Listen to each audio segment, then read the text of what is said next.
Hi. This vlog is about the differences between the show House of the Dragon and the book Fire and Blood. I wasn't planning on filming today, but I actually liked the makeup job I did.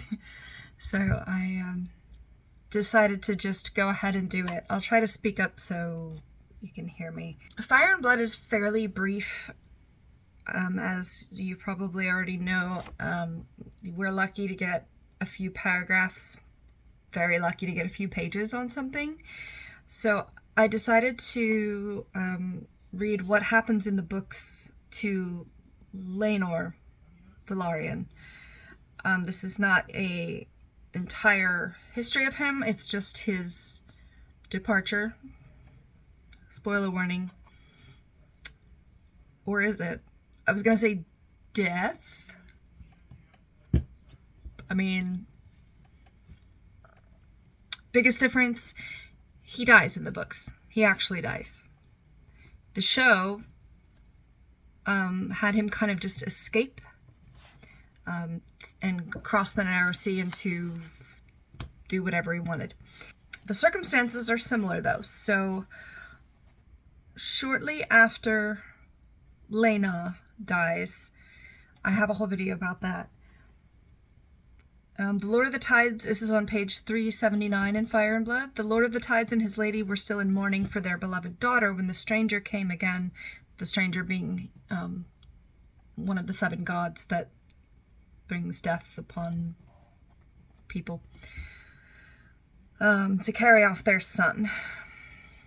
Sir Laenor Velaryon, husband to the Princess Rhaenyra and the putative, gosh, I love these words, putative father of her children, was slain whilst attending a fair in Spicetown, stabbed to death by his friend and companion Sir Carl Corey. The two men had been quarreling loudly before blades were drawn. Merchants at the fair told Lord Velaryon when he came to collect his son's body. Corey had fled by then, wounding several men who tried to hinder him. Some claimed a ship had been waiting for him offshore. He was never seen again. So interesting, right? They took pieces of that and just made it happen on Driftmark. I thought that episode, honestly, was a bit rushed. I know they wanted to hurry up and get Daemon and Rhaenyra married because that kind of is the springboard for many, many other things. All of the other things. But even though the book tends to be like, oh, could have happened this way, I mean, it was pretty clear that he was dead, that Laenor was dead. It goes on to say the circumstances of the murder remain a mystery to this day. Grand Maester Mellos, who was in the show, he writes only that Sir Laenor was killed by one of his own household knights after a quarrel. Septon Eustace, and I have a whole video over like where this info is coming from and who the narrators are. Septon Eustace provides us with the killer's name and declares jealousy the motive for the slaying. Laenor Velaryon, this is not in the show, Laenor Velaryon had grown weary of Sir Carl's companionship and had grown enamored of a new favorite, a handsome young squire of 6 and 10. Mushroom, as always, favors the most sinister theory. Let me see if I can even read this for you on YouTube. Suggesting that Prince Daemon paid... Oh, okay, so this is where they got the rest of the idea. Paid Carl Corey to dispose of Princess Rhaenyra's husband, arranged for a ship to carry him away, then cut his throat and fed him to the sea. A household knight of relatively low birth, Corey was known to have a lord's tastes and a peasant's purse, and was given to extravagant wagering besides, which lends a certain credence to the fool's version of events. Yet there was no shred of proof then or now, though the sea snake offered a reward of 10,000 golden dragons for any man who could lead him to Sir Carl. So that's all on one page. After that, it goes on to some of the other bad things that happened. I'll say a little bit more about this.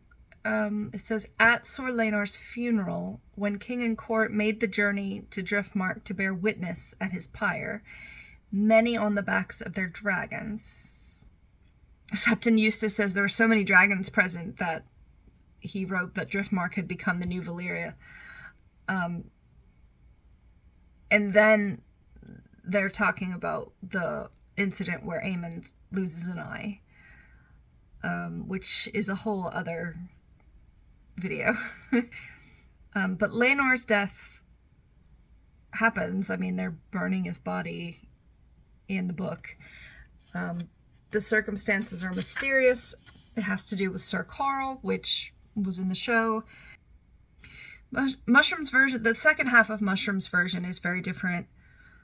That, you know, Corey was a gambler and, you know, took him out on a ship and cut his throat. But it does say, it suggests that Prince Daemon paid Corey,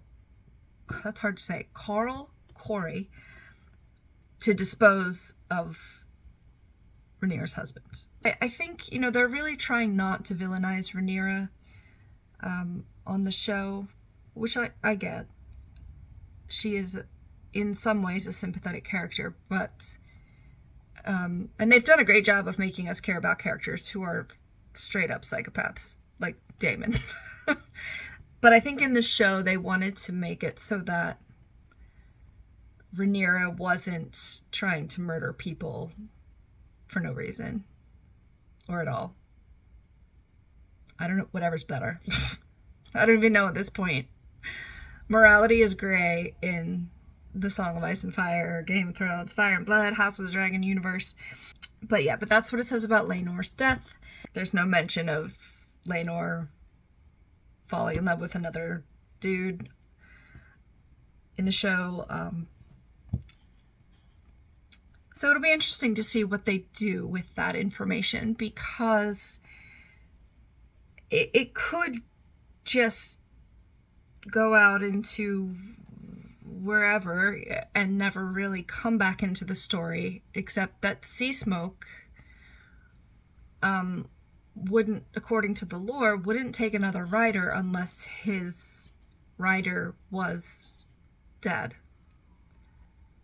And I'm sorry, but I don't think they went and explained to the dragon in High Valyrian that Laenor died. If anything, I think realistically, as much as you can talk about dragons, that he would have followed him across the Narrow Sea or whatever. So, I don't know. If he comes back, that invalidates the children that Rhaenyra had with Daemon, doesn't it? Wouldn't they be illegitimate? So, like, all of her sons would be bastards? I don't know. It's about to get bonkers, bananas, even more than it is already. But yeah, that's about Laenor's death in the books, and thanks for watching. Or deliver the killer to a father's vengeance. Vengeance.